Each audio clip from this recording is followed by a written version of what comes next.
Well, I mean, being down a set and tie-break in the second set, obviously, there's danger written all over that situation, but it's not really that much time to waste, thinking about that kind of stuff. You just hope that it's going to turn your way. So it did, so I'm happy. Did he really surprise you tonight? Or if he did, what did he surprise you with? Well, I mean, it couldn't really surprise me because I haven't played him that much. I only played him 4 years ago. That's such a long time ago. But there, I remember set 3 and 4. He started to play really well, and I was happy to win in 4. Now, today, I mean, I've seen him play, quite often. I've seen, how hard he can hit the ball, how well he can serve, and so he was just proving himself tonight. What a good player he is, And I expected a tough one. You always get ready for 5-setters, but they're fun when you play them. Sometimes, of course, they're hard physically and mentally, and the pressure's huge on me. Because Igor doesn't have a whole lot to lose. For me, it's way worse. So I'm very happy with the way we competed tonight. I think it was really fair, and he's a wonderful player. Well, it seemed like a turning point in that match was that one point where you hit the drop shot, you raced in to get it. The crowd was cheering while you were running in. You lobbed him, and then he missed the backhand. Could you hear the crowd cheering as you were running? Did you sense that was a turning point in the match? Well, I mean, obviously it was a break point. It was huge to get the first break in the 5th set. All I remember was I was just hoping to get the ball back in play, and I had the feeling I had kind of a good contact, but I wasn't sure if it was high enough to make it over the net. And as I was turning around, I looked and I saw him actually attempting to do a drop shot. So I just started to run, and then once I got up there, I felt a little bit more. I felt better again after the whole spinning and running and everything. And then I just thought, you know what? I think even if he can get to it as a volley, he has to back and smash it, which is probably not his favorite shot. And he went in and he missed it. It was a good moment. I think the moment of the night. Marshall, you said in your on-court interview that you very happy with how you played tonight, and you seemed genuinely elated. I mean, genuinely what? Elated. I don't understand. Elated yet? Happy, and a very high point of emotion. Yeah. Okay. I mean, do you really feel like this was if you could just describe the feeling on the victory tonight, because you had some tough moments in the match. Yes, I mean, I think it was really entertaining, not only for the fans, but for both of us. And I don't remember if I ever played an entire 5-set match on center court. I remember playing Andre in 5 sets, but that was over 2 days. And other than that, I don't quite remember that many. I don't give myself the opportunity that much. Because I always win easily, and then 5 sets don't happen. So like this, it's different. It's fun for a change. For me, same as the Australian Open when I beat Tipsarevic 9-7 in the 5th. Being part of those sort of dogfights, it's fun. For me, and I was really happy because you go in 5 sets, you go through different stages, of feelings, of playing well, playing bad, and in the 5th set you just try not to make that many errors, and hopefully you'll get off a good start, and that's exactly what happened. So I was just really pleased with my fighting spirit. In hindsight, it wasn't an easy match, Federer, but were you surprised at some of the choices he made, especially from the third set going forward? From the third set going forward, some of the decisions he made. He made? No, I mean he's a risky player from the baseline. He takes incredible chances, especially with his forehand.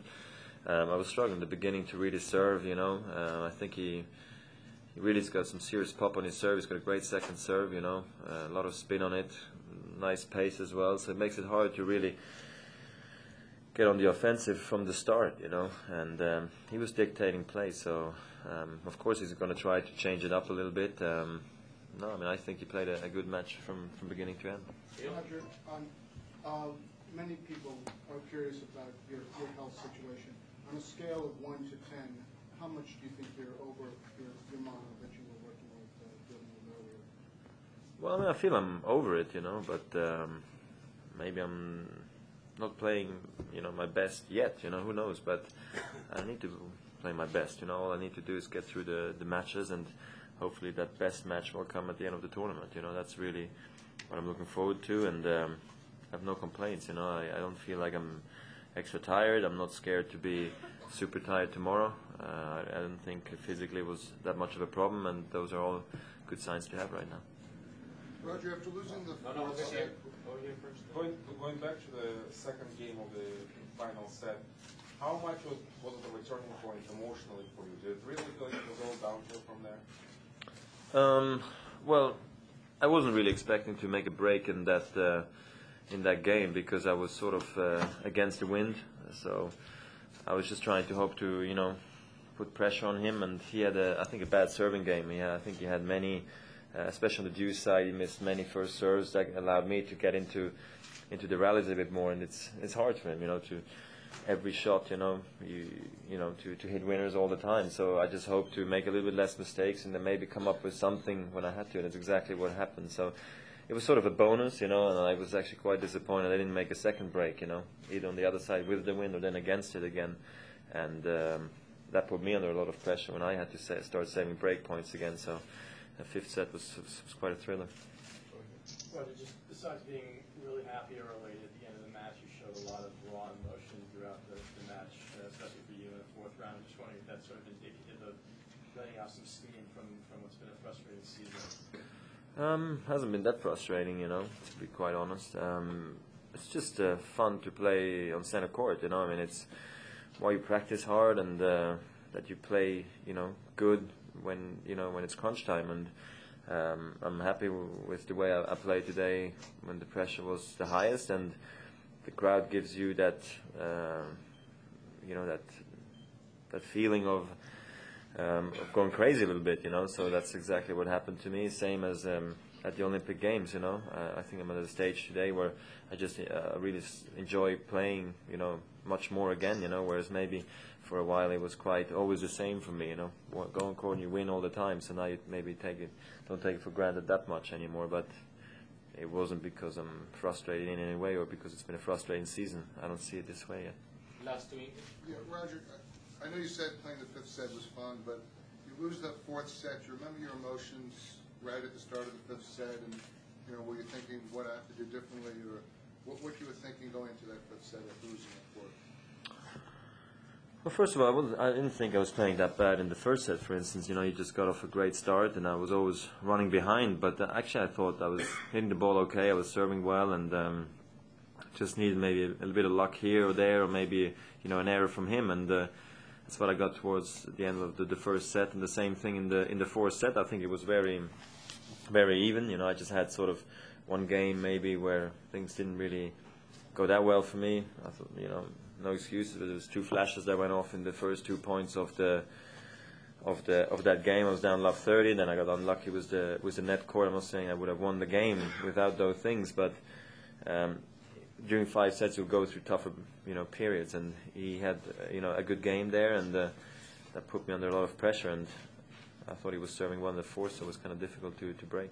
Roger, Gilles Miller came in to this tournament as a qualifier. He knocked off Tommy Haas, then he went on to beat Almagro.